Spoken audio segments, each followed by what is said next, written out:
First Contact's Deception.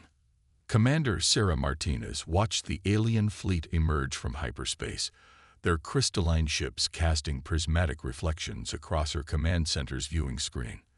The Nexus Alliance had finally arrived, just as Earth's deep space sensors had predicted 3 years ago.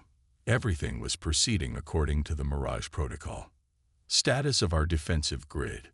she asked, maintaining a calm demeanor despite the gravity of the moment. Lieutenant David Chen consulted his holographic display. "All systems operating at minimal power, Commander. Our primitive defense platforms are broadcasting exactly as planned." The deception had taken decades to perfect. Every orbital station, defense platform, and mining operation appeared to be cobbled together from outdated technology and spare parts.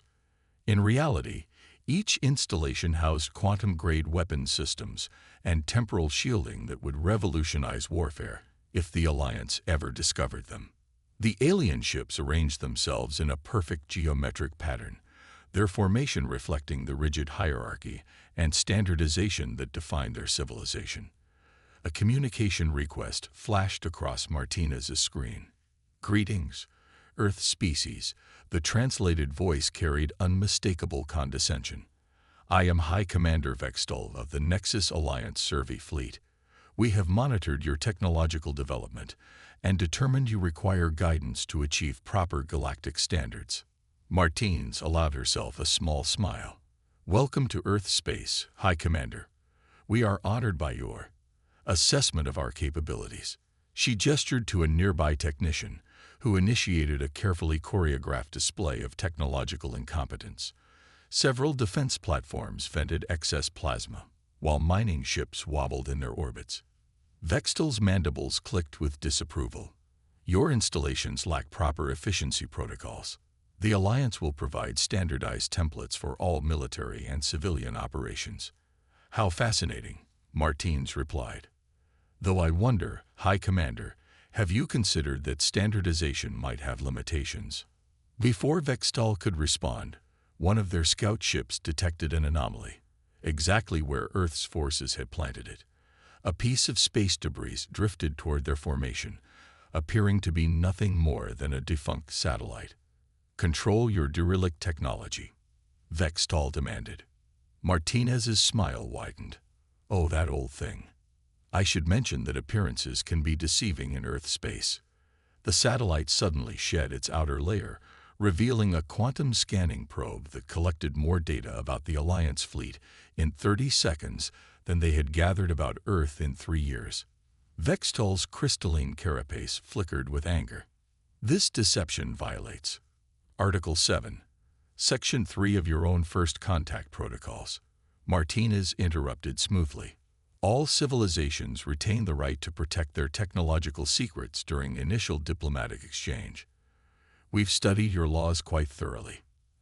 As if on cue, hidden installations throughout the solar system began powering up, their energy signatures no longer masked.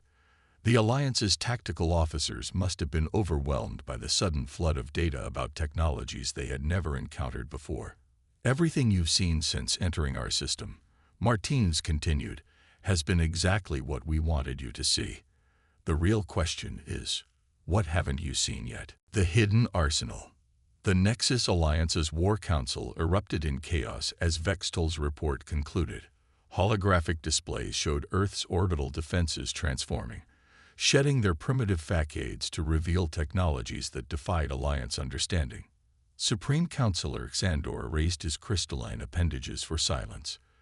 "These humans deliberately deceived us. Their entire infrastructure is a carefully constructed lie." "Not a lie."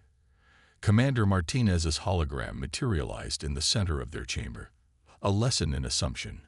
Her unexpected appearance sent ripples of anxiety through the assembled council members. "How dare you breach our secure communications?" Xandor's carapace flashed warning colors. Martinez walked the circumference of the chamber, her hologram passing through the Alliance leaders as if they were nothing more than projections themselves. "The same way we've been monitoring all Alliance communications for the past decade. You were so focused on our visible transmission channels, You never thought to check your own quantum background radiation. She gestured, and new holographic displays materialized, showing hundreds of human monitoring stations hidden throughout Alliance space. While you were studying our primitive technology, we were learning everything about yours. Your standardized systems made it remarkably easy. Impossible, a council member whispered. Some of these stations are within our core systems, all perfectly legal under Article 12 of your charter, Martins noted. All species retain the right to establish observation posts in neutral space. We simply had a broader definition of neutral than you anticipated. The displays shifted, showing Earth's solar system transforming. What appeared to be asteroid fields revealed themselves as massive shipyards. Gas giant mining platforms unfolded into battle stations. Even the solar radiation shielding around human installations proved to be advanced metamaterial armor. Your entire civilization is built on deception, Tandor accused. No, Martins corrected. Our civilization is built on survival. Earth's history taught us that appearing powerful makes you a target. Appearing weak while being strong, that's what keeps the peace. A new alert caught the Council's attention. Deep space sensors detected movement from Jupiter's orbit as dozens of objects classified as space debris began to move with purpose, revealing themselves as warships that had been hiding in plain sight. Technology should be displayed proudly, not hidden like a coward's weapon. An Alliance general protested. Martinez's expression hardened. Pride makes you predictable. Tell me, General, if you can't trust your own assessment of an opponent's capabilities, how can you be certain of victory? That uncertainty alone prevents more wars than any display of force. The council chamber fell silent as the implications sank in. Humanity hadn't just hidden their military capabilities, they had introduced an element of fundamental uncertainty into galactic politics. Consider this a demonstration, Martinez continued. Everything we've revealed so far has been defensive in nature. Would you like to see what we've designed for offense? The threat was subtle but clear. Throughout the solar system, more installations were powering up, each revelation more shocking than the last. The Alliance's carefully constructed worldview of technological superiority was crumbling before their eyes. What are your demands? Tandor finally asked. Martinez looked genuinely surprised. Demands. We're opening a dialogue. The galaxy is changing. The old ways of thinking about power and security need to evolve. You can respond to these revelations with threats, in which case we have several more surprises prepared, or you can help us build a new framework for interstellar relations, one based on mutual respect rather than visible displays of force. As if to emphasize her point, the quantum background radiation throughout the chamber shifted, revealing patterns that the Alliance's sensors had never detected before. The humans hadn't just been watching. They had been everywhere, seeing everything, all along. Quantum warfare. Fleet Admiral Renfell of the Alliance's First Strike Force watched his armada of 10,000 ships emerge from hyperspace. The Council's patience had run out. After weeks of increasingly tense negotiations, they had authorized a show of force to bring the humans to heel. Deploy an attack formation Delta, he ordered, scales gleaming with anticipation. Let them witness true military might. His fleet stretched across space in perfect geometric patterns, each vessel positioned according to millennia of Alliance doctrine. The humans had impressed some with their tricks, but surely they would understand the futility of resistance when faced with the largest fleet deployment in 5 centuries. The human response defied all military logic. Nothing. No ships moved to intercept. No defense platforms activated. The scattered vessels throughout the system continued their seemingly chaotic routines as if one of the largest military forces ever assembled hadn't just appeared on their doorstep. Status report, Renfell demanded. Sir, we're detecting no changes in human military posture, his tactical officer reported. Their ships aren't even adjusting their courses. A communication request flashed across his command screen. Commander Martinez appeared, looking as casual as if she were attending a routine staff meeting. Impressive fleet. Admiral, she remarked. Though I have to ask, did the Alliance really think quantity would matter when you still don't know what you're actually fighting? Before Renthal could respond, his sensor officers reported anomalies throughout the fleet. Ship after ship reported quantum fluctuations in their drive systems. Weapons platforms went dark. Communication arrays fell silent. What's happening? Renthal demanded. We've been studying your standardized quantum matrices for years, Martinez explained. Did you never wonder why we maintain such inefficient-looking power systems? Each one has been subtly influencing your quantum field since you arrived. Your entire fleet is now operating in what we call a probability bubble. As if to demonstrate, one of Renthal's destroyer squadrons simply vanished, reappearing seconds later on the other side of the solar system. Don't worry, Martinez assured him. They're perfectly safe. We're just demonstrating that we control their quantum position state. Your standardized systems make it remarkably easy to manipulate probability fields across your entire fleet simultaneously. Impossible, Renthal whispered. This violates fundamental laws of physics. No, Martinez corrected. It violates the laws of physics as you understand them. Humanity learned long ago that the universe has far fewer limitations than most species assume. We simply had to be willing to look beyond conventional wisdom. Throughout his fleet, more systems began behaving erratically. Weapons charged but wouldn't fire. Engines powered up but ships remained stationary. It was as if the fundamental rules governing their technology had been rewritten. Your entire fleet is now operating under our quantum protocols, Martinez explained. We could destroy every ship here, but that would be wasteful. Instead, we're offering another demonstration of why the old ways of thinking need to change. She gestured, and suddenly Renthal's flagship had a perfect firing solution on his own command ship.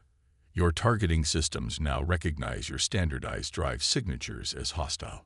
Would you like to see what happens if we let your own weapons operate under their standard protocols? Breaking convention. The Alliance Council's emergency session stretched into its third day. Holographic displays showed their fleet still trapped in Earth's quantum probability field, unable to act without human permission. The humans control every aspect of our most advanced systems, General Castor reported, his crystalline form dulled with exhaustion. Our standardized quantum matrices have become our greatest vulnerability. Supreme Counselor Xandor studied the latest reports. Throughout Alliance space, seemingly primitive human observation posts were revealing their true nature. Every standardized system, every uniform protocol that had made the Alliance powerful, now served as a vector for human influence. They could have destroyed us at any time, a junior counselor realized. Why didn't they? Commander Martinez's hologram appeared, this time invited. Because destruction is easy. Change is hard. She gestured, and new holographic displays materialized, showing Earth's solar system from a different perspective.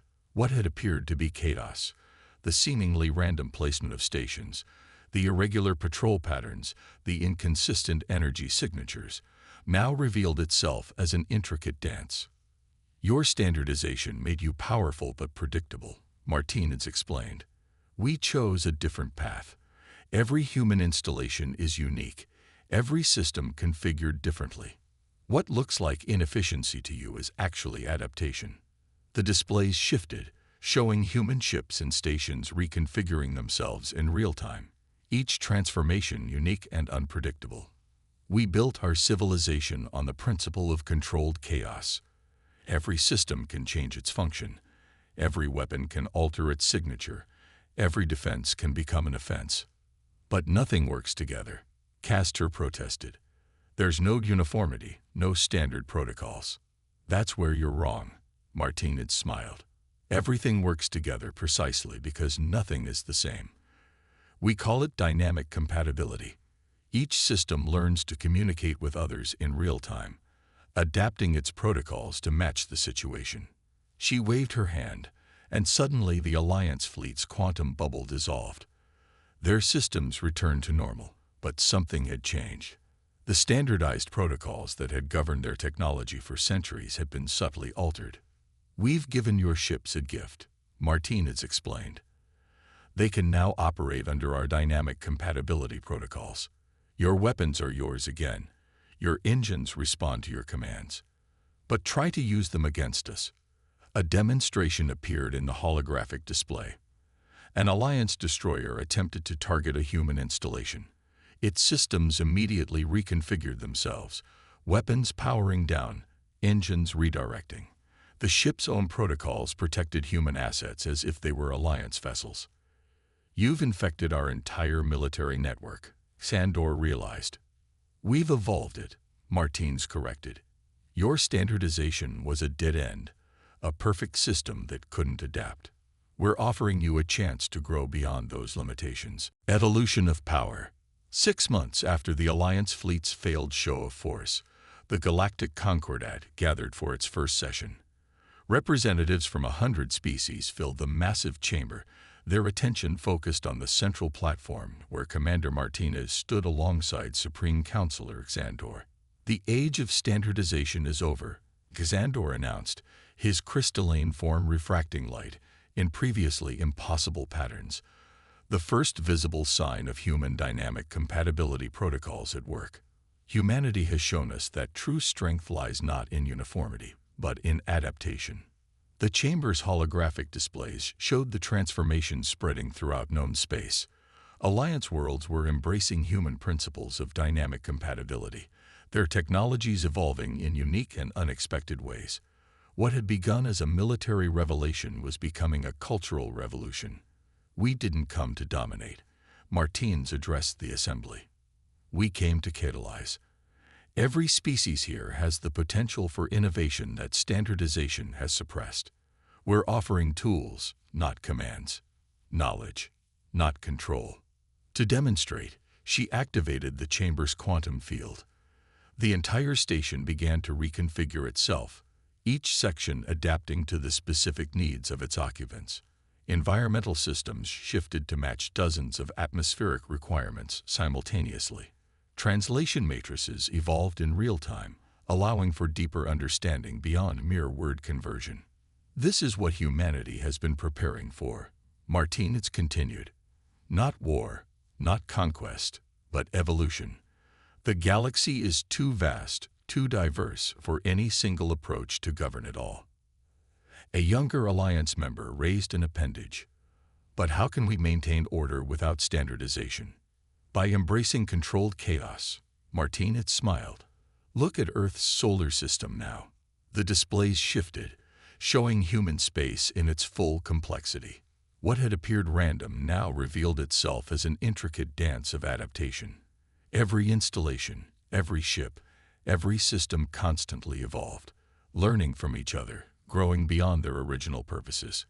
"This is why we hid our true nature for so long," Martinez explained. "You needed to see the limitations of your path before you could accept an alternative. The future isn't about power or control. It's about potential." Xandor stepped forward. "The Alliance fleet that intended to subjugate Earth now protects our combined space, its ships learning to think and adapt as humans do. Our worlds trade technologies that would have been impossible under standardized protocols. We are growing in ways we never imagined." The chamber erupted in discussion, representatives from 100 worlds seeing possibilities they had never considered. The rigid hierarchy of galactic civilization was transforming into something new, a network of unique approaches working in harmony through dynamic compatibility. "The galaxy faces challenges no single species can solve," Martinez concluded. "Climate collapse on a stellar scale, dark matter erosion, temporal instabilities. We can only face these threats together, each contributing our unique perspectives and approaches." She raised her hand, and the chamber's quantum field shimmered with potential. "This is humanity's gift to the galaxy, not our technology, not our methods, but the understanding that true power lies in embracing the unknown. The future belongs to those willing to evolve." Around them, the stars themselves seemed to pulse with new possibilities as 1,000 civilizations began their journey beyond the limitations of standardization. The age of dynamic compatibility had begun. End.